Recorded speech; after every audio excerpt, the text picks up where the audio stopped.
Hello friends, मैं अभिषेक कुमार। आप सभी लोगों का मेरे यूट्यूब चैनल exammantra.com पे आपका स्वागत है। ठीक है, तो मैं आपके लिए आज जितने भी वीडियो है उसका क्वेश्चन का एक निचोड़ लेके आया हूँ। ठीक है, बहुत सारा क्वेश्चन है इसमें, आपको तरह तरह के क्वेश्चन पूछा हुआ क्वेश्चन आगे एग्जाम में पूछ सकता है क्वेश्चन, ये सभी प्रकार के क्वेश्चन आपको मिलेंगे।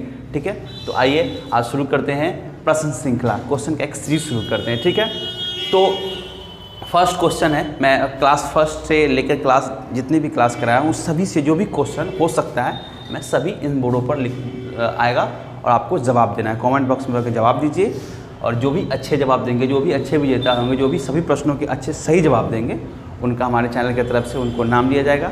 ठीक है, तो आइए देखते हैं। फर्स्ट क्वेश्चन है, दक्षेस सार्क की स्थापना कब हुई थी? क्या है? दक्षेस मतलब सार्क की स्थापना कब हुई थी? दक्षेस मतलब साउथ एशिया, दक्षिण एशिया को हम लोग दक्षेस के नाम से भी जानते हैं और सार्क मतलब तो सार्क है, सार्क मतलब साउथ एशिया। क्या होगा, थोड़ा इसको कट कर दीजिएगा सर। ठीक है, थोड़ा सा यहाँ कट कर दीजिएगा। सार्क स्थान, ठीक है, तो दक्षेस मतलब साउथ एशिया, सार्क। तो सार्क की स्थापना कब हुई थी? ठीक है, तो यहाँ पे चार ऑप्शन है, 8 दिसंबर 1983, 8 दिसंबर 1984, 8 दिसंबर 1985 और इनमें से कोई नहीं। ठीक है, तो क्या है इनमें से कोई नहीं। मैंने आपको बताया था कि सार्क की स्थापना कब हुई थी, तो ये सी ऑप्शन होगा। सी मतलब 8 दिसंबर 1985 1985 को सार्क की स्थापना हुई थी। ठीक है, आइए हम सेकेंड क्वेश्चन पे आते हैं कि दक्षेस, ठीक है, दक्षेस मतलब दक्षिण एशिया की स्थापना कब हुई? ठीक है, सॉरी, दक्षिण एशिया का मुख्यालय कहाँ पे है? ठीक है, मुख्यालय देखते हैं, दक्षिण एशिया का मुख्यालय दक्षेस या सार्क का मुख्यालय कहाँ पे, हेडक्वार्टर कहाँ पे? ठीक है, तो तीन चार ऑप्शन है, दिल्ली, काठमांडू, ढाका और भूटान। ठीक है, तो मैंने पढ़ाया था फर्स्ट क्लास में, आप लोगों को पढ़ाया था, मैंने बताया था आप लोग को कि दक्षिण एशिया सार्क की स्थापना जो है वो बांग्लादेश ढाका में हुई थी, पर इसका हेडक्वार्टर कहाँ पे है? नेपाल के काठमांडू में। ठीक है, नेपाल के काठमांडू में इसका हेडक्वार्टर है। ठीक है, आइए हम तीसरे क्वेश्चन पे आते हैं। किन्हें भूगोल का पिता के नाम से जाना जाता है? ठीक है, father of geography, who is the father of geography? ठीक है, तो फर्स्ट क्लास में मैंने साथ चर्चा किया हुआ था कि चार ऑप्शन है, इरेटोस्थनीज, हेकेटियस, हेरोडोटस और इनमें से कोई नहीं। ठीक है, तो आप जन लोग कमेंट बॉक्स में इसका जवाब दे सकते हैं। तो हम देखते हैं कि इसका आंसर कौन सा है। इसका आंसर है इरेटोस्थनीज, फादर ऑफ ज्योग्राफी। भूगोल का पिता के नाम से इरेटोस्थनीज को जाना जाता है। ठीक है, नेक्स्ट क्वेश्चन, विषुवत रेखा का मान कितने डिग्री होता है? ठीक है, विषुवत रेखा का मान कितने डिग्री होता है ये हम लोगों ने पढ़ा था क्लास में, बहुत बार क्वेश्चन पूछा गया है एग्जाम में, एसएससी और रेलवे में। तो विषुवत रेखा का मान 0 degree, 180 degree, 90 degree north, 90 degree south. मैंने बताया था कि विषुवत रेखा जो होता है वो सबसे बड़ा अक्षांश होता है, क्योंकि पृथ्वी का पूरा आकार है वो नारंगी की तरह है। नारंगी क्या होता है? ऊपर से चपटा होता है और बीच से फुला हुआ होता है, इसलिए जो सबसे बड़ा अक्षांश होता है वो विषुवत रेखा। विषुवत रेखा को भूमध्य रेखा, इंग्लिश में से इक्वेटर के नाम से भी जाना जाता है। इसका मान कितना होगा? जिसका मान होगा 0 डिग्री। 0 डिग्री विषुवत रेखा का मान कितने डिग्री होता है? 0 डिग्री होता है। विषुवत रेखा सबसे बड़ा अक्षांश भी है। विषुवत रेखा भारत को 2 गोलार्धों में बांटती है, उत्तरी गोलार्ध और दक्षिणी गोलार्ध। ठीक है, तो इतना कुछ विषुवत रेखा के बारे में हमें पता है। नेक्स्ट क्वेश्चन है, कर्क रेखा का मान कितने डिग्री होता है? ठीक है, कर्क रेखा मतलब ट्रॉपिक ऑफ कैंसर, इसको इंग्लिश में कर्क रेखा को ट्रॉपिक ऑफ कैंसर के नाम से जाना जाता है। जो किधर है, उत्तरी गोलार्ध में कि दक्षिणी गोलार्ध में? तो मैंने बताया था आपको कि कर्क रेखा भारत के बीचों बीच गुजरती है और कर्क रेखा, चूंकि कर्क रेखा उत्तरी गोलार्ध में है इसलिए भारत की स्थिति भी उत्तरी गोलार्ध में है। तो उत्तरी गोलार्ध में तो मतलब कितना degree? 23.5 degree north, 23.5 degree south, 90 degree north, 90 degree south. ठीक है, तो इनमें से आंसर कौन सा होगा? तो हम देखते हैं कि उत्तरी गोलार्ध मतलब 90 डिग्री नॉर्थ, कर्क रेखा का मान 90 डिग्री 23.5 डिग्री नॉर्थ है। ठीक है, नेक्स्ट क्वेश्चन है, पृथ्वी अपने अक्ष पे झुका हुआ है। ठीक है, बताइए पृथ्वी अपने अक्ष पे कितने डिग्री झुका हुआ है? ठीक है, बहुत बार क्वेश्चन ये पूछा हुआ है, 25.5 डिग्री, 26.5 डिग्री, 23.5 डिग्री, 24.5 डिग्री। ठीक है, तो मैंने सेकंड क्लास में बताया था आप लोगों को, पृथ्वी अपने अक्ष पे 23.5 डिग्री झुका हुआ है। ठीक है दोस्तों, अच्छे से सही से जवाब दीजिए सभी क्वेश्चन का। आप लोग अच्छा है जवाब दे रहे हैं, जवाब आ रहा है कमेंट बॉक्स में बहुत सारा, ठीक है। तो पृथ्वी अपने अक्ष पे झुका हुआ है कितना, 23.5 डिग्री, ठीक है, 23.5 डिग्री झुका हुआ है। नेक्स्ट क्वेश्चन देखते हैं, किस दिन सूर्य विषुवत रेखा पे चमकता है, ठीक है। विषुवत रेखा मतलब सूर्य का मैंने बताया था, पृथ्वी जो है वो सूर्य की परिक्रमा करती है, ठीक है। तो पृथ्वी के 23.5 डिग्री झुके होने के कारण और अपने अक्ष पे घूर्णन करने के कारण पृथ्वी सूर्य का प्रकाश जो है कर्क रेखा और मकर रेखा के बीच ही पड़ता है, ठीक है। तो सूर्य कर्क रेखा पर एक बार, मकर रेखा पर एक बार और विषुवत रेखा पर 2 बार चमकती है, ठीक है। तो 21 मार्च और 23 दिसंबर को सूर्य कर्क रेखा पर विषुवत रेखा पे चमकती है, ठीक है। तो इसलिए आंसर क्या हो जाएगा, आंसर ऑप्शन सी हो जाएगा, मतलब ए एंड बी, ए और बी दोनों सही है, ठीक है। ए और बी दोनों सही है, ठीक है। अब नेक्स्ट क्वेश्चन देखते हैं, चलिए नेक्स्ट प्रश्न है क्वेश्चन नंबर 8, उत्तरी गोलार्ध का सबसे बड़ा दिन।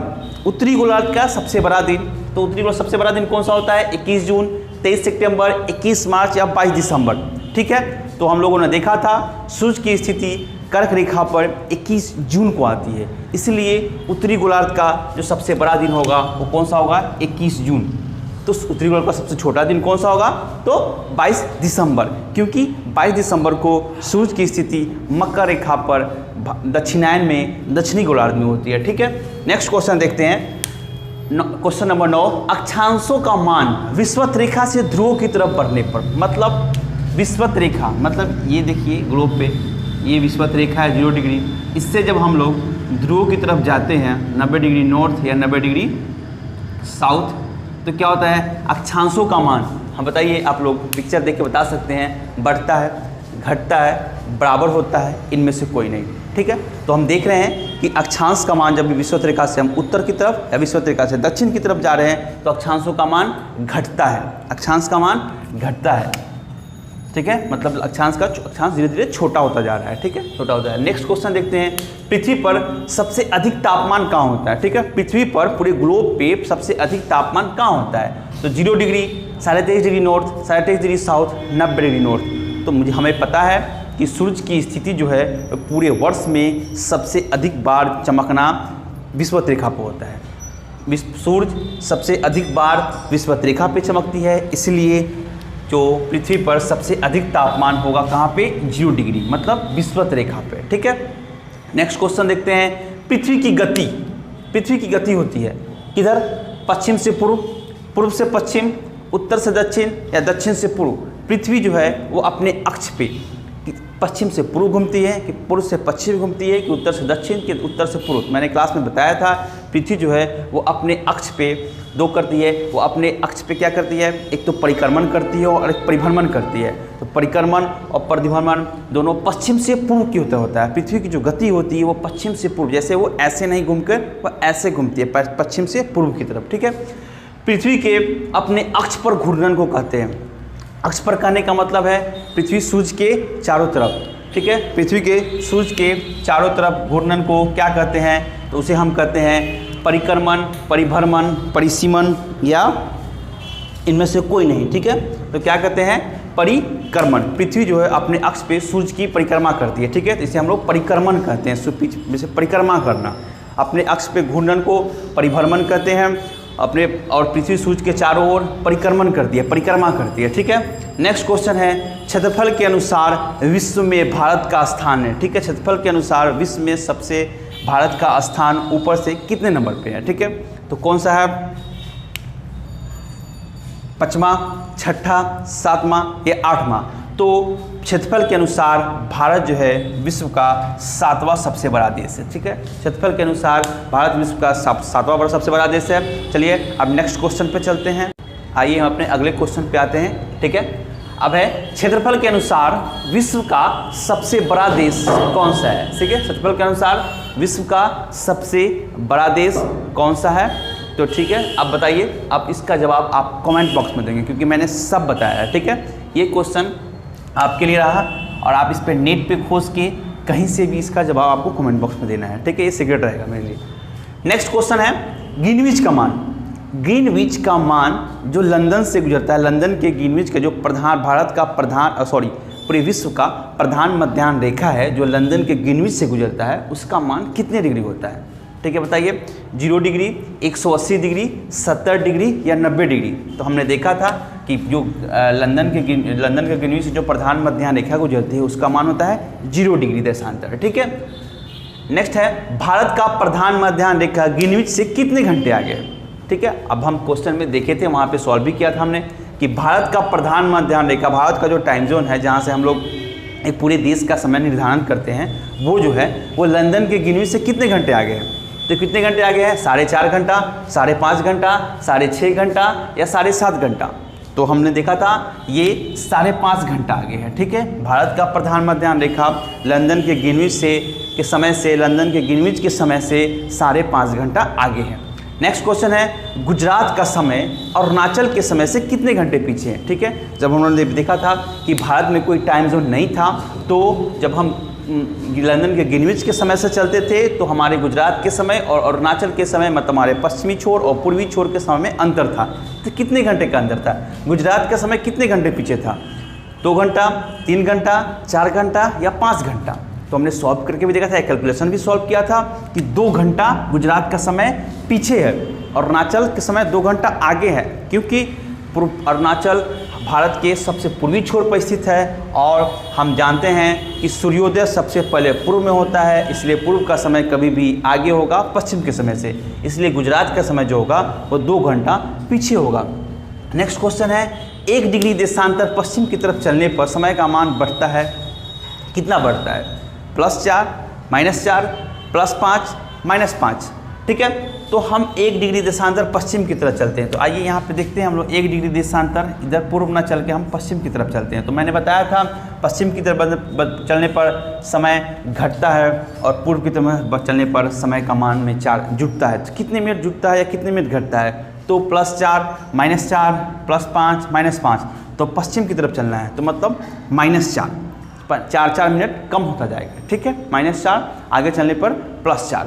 ठीक है, अब देखिए प्रादेशिक सीमा कितने नॉटिकल माइल तक होता है? प्रादेशिक सीमा हमने बताया था कि भारत में अनक्लोस एक संगठन के बारे में बताया था कि जो वैसे देश जो तटीय देश हैं, जो जिनकी सीमा समुद्र के साथ लगती है, उनके समुद्र में सीमा का निर्धारण अनक्लोस करता है। ठीक है, तो अनक्लोस ने 3 प्रकार की सीमा का निर्धारण किया था, प्रादेशिक सीमा, अनन्य आर्थिक क्षेत्र और प्रादेशिक सीमा, संलग्न क्षेत्र और अनन्य आर्थिक क्षेत्र। ठीक है, तो प्रादेशिक सीमा कितने नॉटिकल माइल होगा? 12 nautical mile, 24 nautical mile, 200 nautical mile या नन ऑफ दिस? तो प्रादेशिक सीमा जो होगा वो होगा 12 नॉटिकल माइल। ठीक है, 12 नॉटिकल माइल, प्रादेशिक सीमा 12 नॉटिकल माइल होगा। ठीक है, चलिए आइए अगला क्वेश्चन है अनन्य आर्थिक क्षेत्र। ठीक है, अनन्य आर्थिक क्षेत्र कितने नॉटिकल माइल तक होता है? ठीक है, अनक्लोस ने जो 3 सीमाएं निर्धारित की थी समुद्र में, वो तीसरा सीमा है अनन्य आर्थिक क्षेत्र। ठीक है, कितना होगा? 200 nautical mile, 24 nautical mile, 12 nautical mile, none of this. ठीक है, तो हमने पढ़ा था कि अनन्य आर्थिक क्षेत्र जो होता है वो 200 नॉटिकल माइल तक होता है। कितना होगा? 200 नॉटिकल माइल। ठीक है, नेक्स्ट क्वेश्चन है भारत का सबसे बड़ा तटीय राज्य कौन सा है? भारत का कौन सा ऐसा राज्य है जिसकी तटीय रेखा सबसे अधिक लंबी है? कौन सा? गुजरात, ओडिशा, पश्चिम बंगाल या कर्नाटक? ठीक है, तो हमने पढ़ा था कि गुजरात की तटरेखा सबसे अधिक लंबी है। भारत का सबसे लंबा तटीय राज्य कौन सा है? जो सबसे बड़ा तटीय राज्य कौन सा है? वो गुजरात है। ठीक है, और गुजरात के तट को हम लोगों ने नाम लिखा था काकरापार तट के नाम से जाना जाता है। ठीक है, तो ये चीज़ विशेषताएं हैं। नेक्स्ट क्वेश्चन है केरल के तट को किस नाम से जाना जाता है? हम लोग बताया था केरल किस तट, पहले बताइए आप लोग कमेंट बॉक्स में। केरल जो है वो भारत के किस तट पे? पूर्वी तट के पश्चिमी तट पे? तो हम जानते हैं कि केरल भारत के पश्चिमी तट पे है और पश्चिमी तट पे केरल जो है उसके तट का नाम क्या है? कोकण, मालाबार, कोरोमंडल या उत्तरी सरकार। ठीक है, तो हम जानते हैं कि केरल के तट के हम लोग मालाबार तट के नाम से जानते हैं और मालाबार तट की बहुत सारी विशेषताएं हैं जो हमने बताए हैं आपको। वहाँ थोरियम, वहाँ नारियल, वहाँ मसाला, वहाँ मतलब मोपला विद्रोह, मतलब सब कुछ है, बहुत सारी विशेषताएं मैंने आपको बताया। ठीक है, नेक्स्ट क्वेश्चन है मुंबई तट को किस नाम से जाना जाता है? मुंबई के तट को किस नाम से जाना जाता है? हमने बताया था कि वहाँ का मुंबई का आम बहुत फेमस है जो पूरे विश्व में निर्यात किया जाता है भारत के द्वारा। उसका नाम है कोकनी आम। ठीक है, कोकनी आम जिसके तट का नाम है कोकण तट। कोकनी आम और उसके तट का नाम है कोकण तट। मुंबई के तट को हम लोग कोकण तट के नाम से जाना जाता है। ठीक है, नेक्स्ट क्वेश्चन है भारत में थोरियम किस राज्य में पाया जाता है? भारत में थोरियम हमने बताया था कि भारत में एक बालू पाया जाता है जिसका नाम है मोनाजाइट बालू। ठीक है, मोनाजाइट बालू कहाँ पाया जाता है? समुद्र के तटों पर पाया जाता है। तटों पर बालू बहुत पाया जाता है। उसी बालू से एक न्यूक्लियर मिनरल्स निकाला जाता है जिससे बम बनाने के लिए या बिजली पैदा करने के लिए भारत द्वारा उपयोग किया जाता है, जिसका नाम है थोरियम। और उस थोरियम का उत्पादन मालाबार तट पे केरला में होता है। ठीक है, मालाबार तट पे केरला में थोरियम का उत्पादन होता है। कहाँ से? मोनाजाइट बालू से। ठीक है, नेक्स्ट क्वेश्चन है कुद्रेमुख लौह अयस्क खनन केंद्र कहाँ स्थित है? मैंने बताया था कि भारत का सबसे बड़ा लौह अयस्क का खनन केंद्र कौन सा है? कुद्रेमुख कहाँ पे स्थित है? कर्नाटक में। और उसके कर्नाटक के तट को क्या बोलते हैं हम लोग? कन्नड़ तट। ठीक है, तो कर्नाटक जो है राज्य है वहाँ पे लौह अयस्क का, पूरे भारत के लौह अयस्क का सबसे बड़ा केंद्र है, खनन केंद्र है, जिसे कुद्रेमुख खनन केंद्र के नाम से जाना जाता है। और वहीं से पूरे विश्व में लौह अयस्क का निर्यात होता है। ठीक है, तो दोस्तों मैंने आपके लिए 25 क्वेश्चन का एक सीरीज लेके आया था। जहाँ तक पढ़ाया हूँ बहुत सारा क्वेश्चन और भी बच रहा है। फिर मैं नेक्स्ट क्लास में आपके लिए और सारा क्वेश्चन लेके आऊँगा।